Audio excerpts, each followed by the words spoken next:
ఈరోజు ఈ trailer launch తర్వాత కొంతమంది గురించి మాట్లాడాలనుకుంటున్నాను. ఆ కొంతమంది ఎవరని నాకు తెలియదు, వాళ్ళు ఎలా ఉంటారో తెలియదు. కానీ ఆ కొంతమంది ఈ సినిమా స్టార్టింగ్ దగ్గర నుంచి చాలా నెగిటివ్గా కక్కుతున్నానే ఉన్నారు. ఈ సినిమా రాదు, ఈ సినిమా ఆగిపోయింది అని హెవీ నెగిటివ్ కమెంట్స్ చేస్తూనే ఉన్నారు. వాళ్ళందరికీ ఒకటి చెప్తున్నాను, ఈ సినిమా మొదలై 5 ఏళ్ళు అయింది. ఈ 5 ఏళ్ళు 2 పాండమిక్ అడ్డొచ్చింది. ఆ 2 పాండమిక్ని అడ్డొచ్చినా మా వర్క్ ఆగలేదు, మేము చేసుకుంటూనే ఉన్నాం. దాని తర్వాత ఎలక్షన్స్ వచ్చినాయి, ఒక మంచి ఎలక్షన్ రిజల్ట్ వచ్చింది.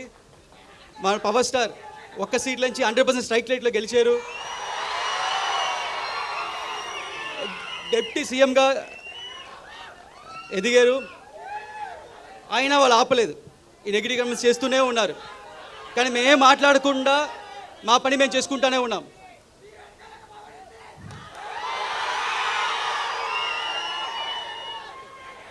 ఎందుకంటే మాకు తెలుసు, మీకు తెలుసు,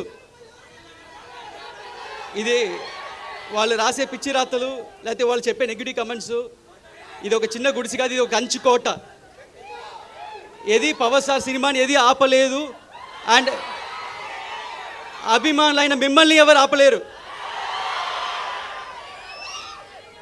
అండ్ చాలామంది ఈ సినిమాకి చాలా బడ్జెట్ ఎక్కువైంది, వర్కౌట్ అవుద్దా అన్నారు. వాళ్ళందరికీ ఒకటి చెప్తున్నాను, మన పవన్ సార్ ఇమేజ్కి ఎంత చేసినా తక్కువే. అంతకంటే ఇక్కడ ప్రొడ్యూసర్ రత్నం సార్ ఉన్నారు, ఆయన సినిమా అన్ని హై బడ్జెట్లే, ఓవర్ బడ్జెట్లే, అన్ని 2 ఏళ్ళు 3 ఏళ్ళు. కానీ అన్ని సినిమాలు చూస్తే ఒక జీన్స్, భారతీయుడు, బాయ్స్ అండ్ ఒకే ఒకడు, అన్ని పెద్ద సినిమాలు ఇండియా మొత్తం తిరిగి చూసేలాగా అన్ని భాషలు హిట్ చేశారు. అలాగే ఈ సినిమా కూడా ఉండబోతుంది. వాళ్ళందరికీ ఇంకోటి చెప్తున్నాను, ఇండస్ట్రీలో హైయెస్ట్ కలెక్షన్ అప్పట్లో 2004లో, అప్పట్లో 2000లో ఖుషి సినిమా ఫస్ట్ హైయెస్ట్ కలెక్షన్.